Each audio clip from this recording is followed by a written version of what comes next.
What a variety of whiteness we have here, with like a rainbow of beige.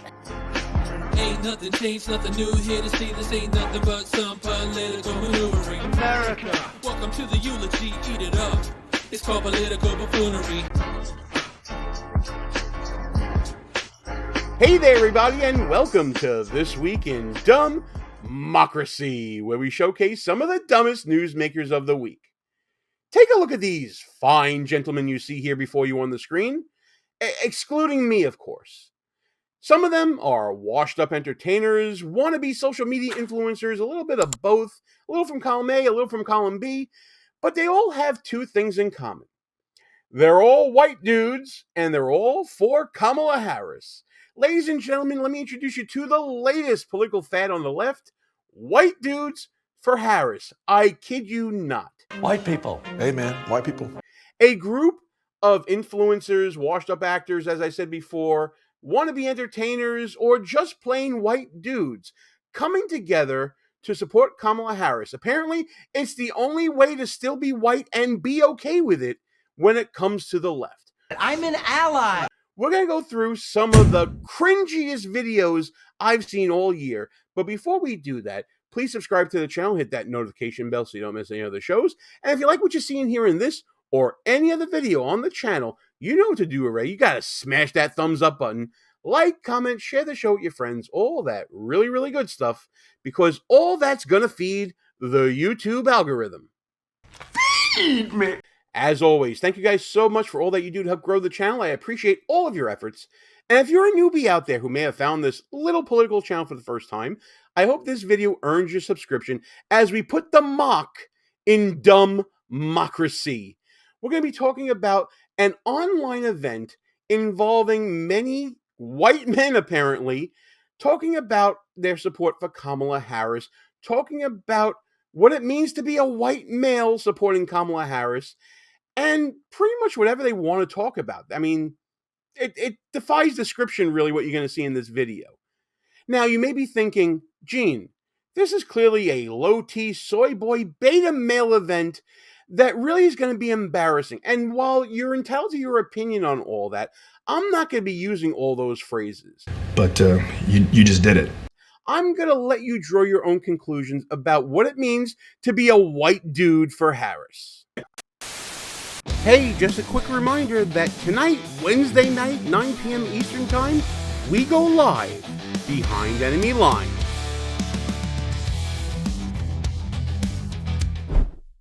Get ready for some virtue signaling, folks, because all these white dudes are going to talk about how great it is to be supporting a woman of color for president.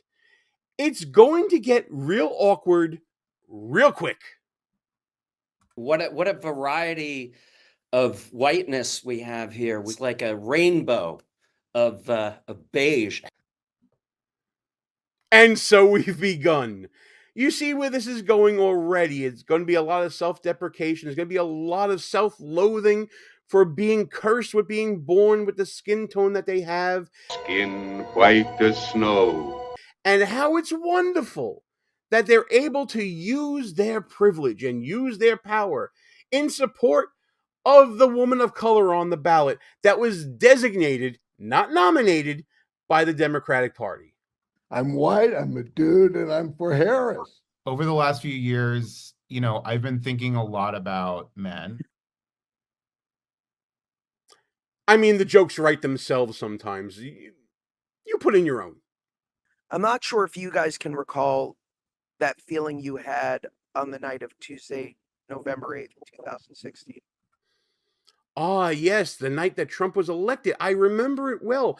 I was out of the party in the Flatiron District in the People's Republic of New York City, and we were living it up, partying down. It was a great time.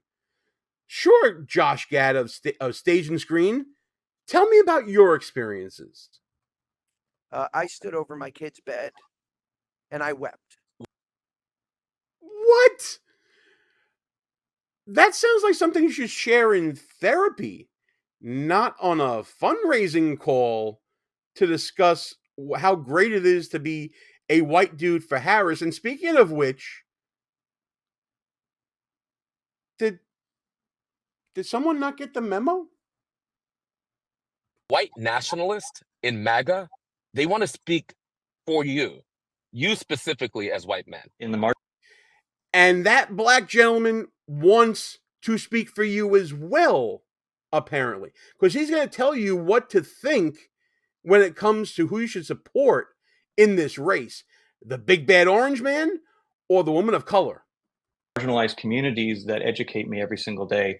That this is a constant education for all of us. Kamala is carrying on her shoulders 248 years of pain, of agony, of hope, of frustration. And no matter how high she jumps, no matter how many degrees she has, no matter how good her grades are, she's never good enough because they're always moving the line. But man, I am scared to death of what the future could look like if we go back to another Trump administration, one that truly left working construction white men behind. Well, that's oddly specific. I mean, considering Donald Trump's background is in real estate, I think he knows a thing or two about employing white dudes in construction, but hey, who am I to judge? You've seen it with congressional leaders who have called Vice President Harris a DEI candidate. Which has nothing to do with her immutable characteristics. It has all to do with her lack of qualifications for the job that she has now and is asking us to give her in the future. It has nothing to do with Kamala Harris and what she is. It has to do with what she has earned. Now, she's been an attorney. She's done a pretty poor job as Attorney General in California. You can just check on SCOTUS and what they said about her. You can check with black males who were imprisoned in the system when she was Attorney General and how they were abused. The record is clear. You just go back to what Tulsi Gabbard said. Flashback. Senator Harris says she's proud of her record as a prosecutor and that she'll be a prosecutor president, but I'm deeply concerned about this record. There are too many examples to cite, but she put over 1,500 people in jail for marijuana violations and then laughed about it when she was asked if she ever smoked marijuana. She blocked evidence. She blocked evidence that would have freed an innocent man from death row until the courts forced her to do so. She kept people in prison beyond their sentences to use them as cheap labor for the state of California. And she fought to keep cash bail system in place that impacts poor people in the worst kind of way. End of flashback. And that's all you really need to know about her qualifications. And then look at her job skills and her job performance as vice president. Look to the southern border. We just talked about that in yesterday's video, which, by the way, is in the upper right-hand corner of the screen right now. Check it out anytime you want to. Kamala Harris is a DEI candidate because she was selected by the Democratic Party, not nominated by the people. She never earned a delegate in 2 different election cycles. That's why she's a DEI candidate. Her poor job performance and the fact that the party selected her, not nominated her. Let's be clear about who Donald Trump and J.D. Vance are. Donald Trump is a 34-time convicted felon, an adjudicated rapist, and a congenital liar. He's a fraud. And J.D. Vance is his mini-me. I even created my own cognitive test that describes the two of them. And while I'm dying to hear that, Governor Pritzker, you're not exuding white man right now. You're just exuding politician. Come on, you got to play up the division. You got to play up that you're a white dude saying all this, because that's the key of this whole thing. You got to say, as a white dude, I think, and that makes it okay for you to think whatever you want then, because you're talking about your lived experience. Be whiter. Real men respect women, their decisions, their careers, and it's pretty clear that Donald Trump and J.D. Vance don't. A woman president, man. How exciting. If there is a God, she's a terrible writer. And the other side, they try and take everything that's good about us and demean it. Kamala Harris smiles. She laughs. She dances. Ain't like that bozo, Bonko the Clown. Yeah, I got nothing on this one either. Sean Ashton, Rudy, Samwise, over here talking about you should vote for someone because she laughs and dances and smiles and whatever. Really? That's the reason to pick a candidate? This is the sort of buffoonery that I talk about in my book. Don't worry, I'm not plugging it right now. But this is the sort of buffoonery that gets people to vote stupidly. Who cares if they smile and laugh and have a good time? That has nothing to do with how they'll govern. We've seen how Kamala Harris wants to govern. It's not good, people. Just look at the southern border. As a white guy, where it is so much easier sometimes to lean into the idea that, well, I'm going to be quiet about who I'm just a support. I'm going to, I don't have to go out of my way. When the world has been built for you. We hear about white men congregating and we think of tiki torches and AR-15s and the Klan. Don't lump me in with your closed-mindedness. Well, if you're thinking of the Klan, you might be thinking of Democrats. Just saying, I mean, learn your history on that one, folks. But do you see the mind virus here? There's this equation on the left that white equals bad. And these poor, broken down dudes are out here trying to say, hey, we're not all so bad. Look at us. We can virtue signal with the rest of us. We can clap our hands for the black woman too. We can support her. We can love her. We can vote for her. It's okay to be white so long as we're with Kamala Harris. Obviously, this is a very poor way of thinking about white people in general. Very, very poor way to think about people in general, to classify them as good or bad based upon their skin tone. I think a lot of civil rights leaders shed a lot of blood and sweat and tears in the fight to make everybody the same. At least in my generation, I remember growing up in an inner city school in southern Brooklyn across the street from a project. We didn't care about this stuff. Later generations started pointing out all these differences as if these immutable characteristics are a virtue to possess them by the luck of the draw, that you happen to be born that way. Good for you for having that dint of birth. It's great for you. Those of you who are the lucky ones, we salute you. But in actuality, there is nothing inherent about anyone, regardless of skin tone, regardless of gender, regardless of orientation, that makes anybody better than anybody else. It's what you do with the gifts you possess that determines whether you are good and moral and just and right and productive in this life. It all comes down to your own personal responsibility and how you deal with the challenges that life gives you. Everybody's got their own challenges in life. But it ain't about how hard you hit. It's about how hard you can get hit and keep moving forward. How much you can take and keep moving forward.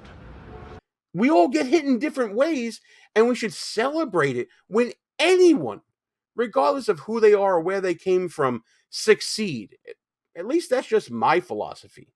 And I think it's a really beautiful opportunity for us to take back that identity from those bands of bigots and misogynists.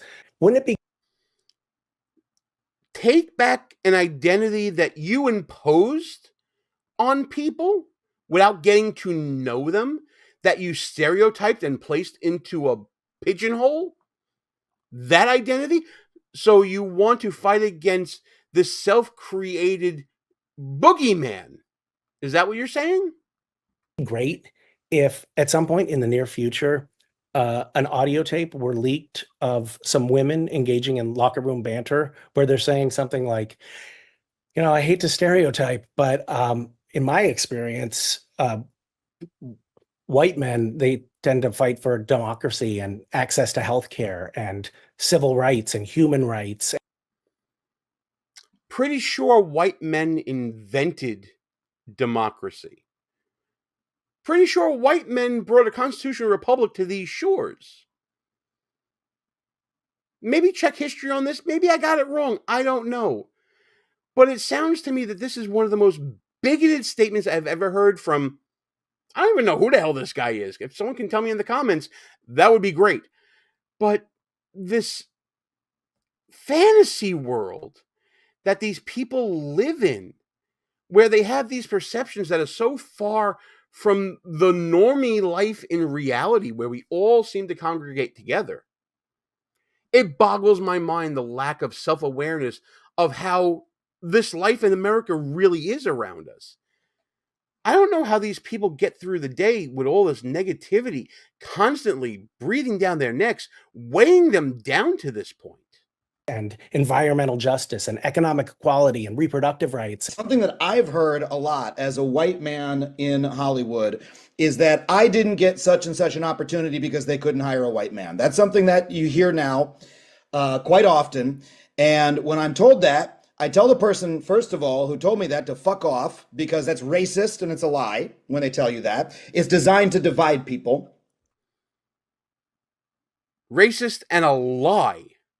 They're liars coming up to you saying, hey, you know, it's hard for me now when we have this whole DEI movement and I'm not getting jobs that I'm qualified for.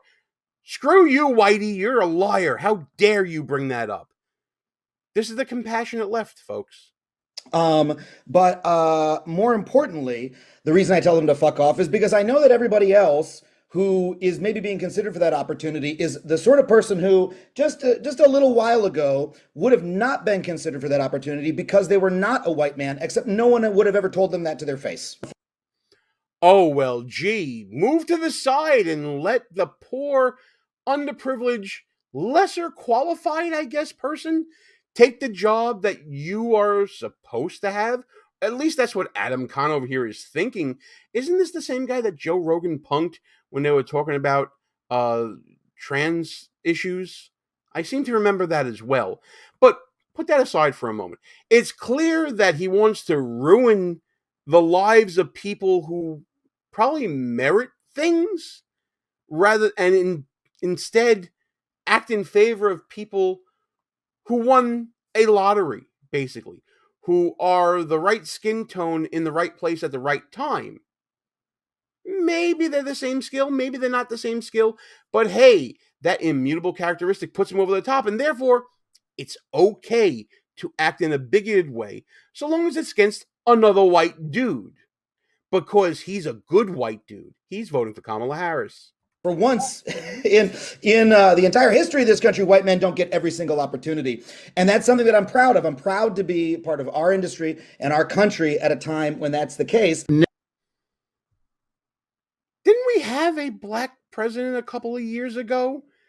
Every opportunity was going to white people in his lifetime. Did I grow up in the same America as these people?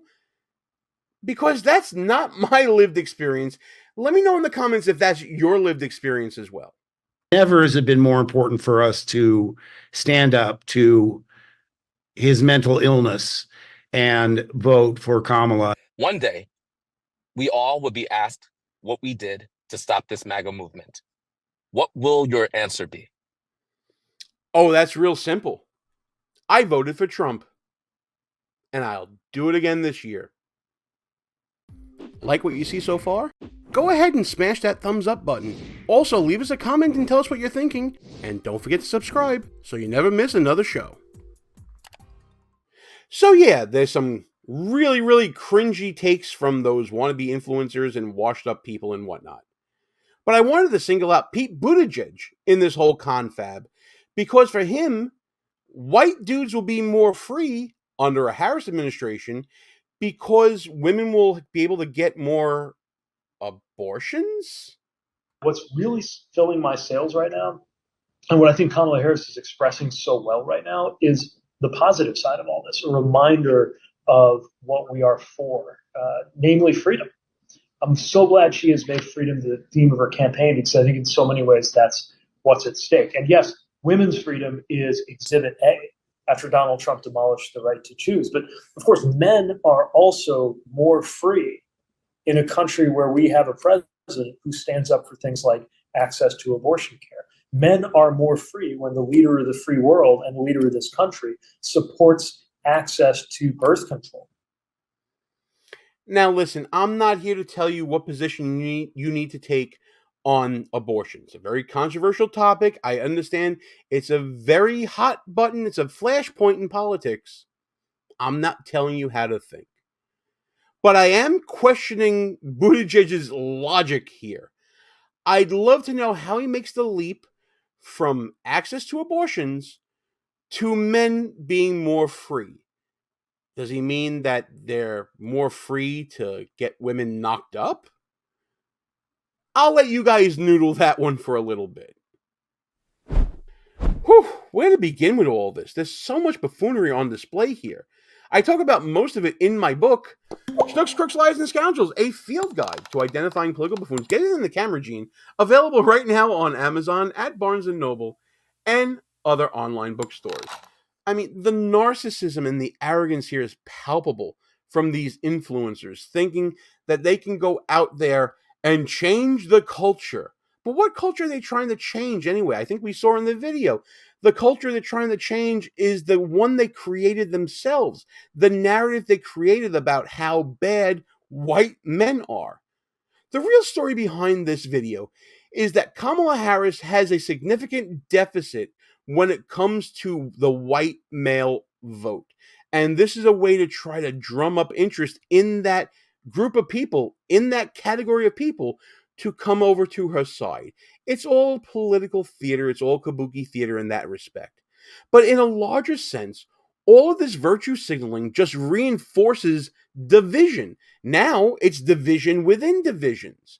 It's the good white men with the other good people of color versus the bad white men and women, apparently. Although I hear there is a group of white women for Harris out there as well. I didn't want to burden you guys with that video, but it's out there. Check it out. It's on the Twitters somewhere. All these statements about being a white man and thinking the way that they're thinking is just another way to reinforce that there are these barriers between us. You know what? As a human being, I think the way that I think because I'm a freaking human being and I have the freedom to think that way. I have the freedom to be independent, to look up my own information, to do my own research, to come to my own conclusions. This collective group thought of white dudes for Harris and the self-flagellation going on here about being a white dude and trying to empathize and be an ally and all these other virtue signal language truth speaker, whatever you want to call it, saying how they really should give in to the guilt, really, and be for the woman of color on the ticket. It just creates resentment from other people and reinforces that we have these barriers, whether it be gender, whether it be ethnicity, whether it be cultural, whether it be race, whether it be orientation. The left likes to cut people up in these little boxes and then make you all think the same way. My best friends are those who think for themselves, who have opinions. They can be different than mine. They can be the same as mine. But as long as they're out there thinking and are curious and are trying to learn and make their own way through life, I'm their biggest fan, regardless of whatever their background is. We all need to be more like that. I'm not saying that I'm any sort of model for society, but just think about it in the way that that white gentleman, who I have no clue what the hell his name was sort of waxing poetic. Imagine a society where we didn't give a shit about whether we were male, female, white, black, brown, yellow, pink, gold, orange, nectarine, but only cared about the ideas we presented and that we were able to have constructive conversations about those ideas. Wouldn't that be great? But hey, listen, that's just my opinion on all of this nonsense. Let me know what you think about this really, really cringy video. And as always, like and share the show with your friends, subscribe to the channel, hit that notification bell so you don't miss any other shows. You're free to use all the language that I talked about in the beginning of the video to characterize these people if you want to. But let's try to keep it constructive as we get into the comments together to discuss the shenanigans and buffoonery this week in DUMBmocracy.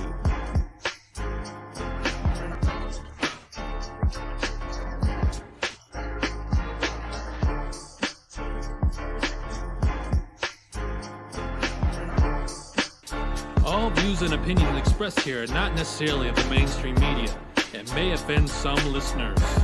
It's called political buffoonery.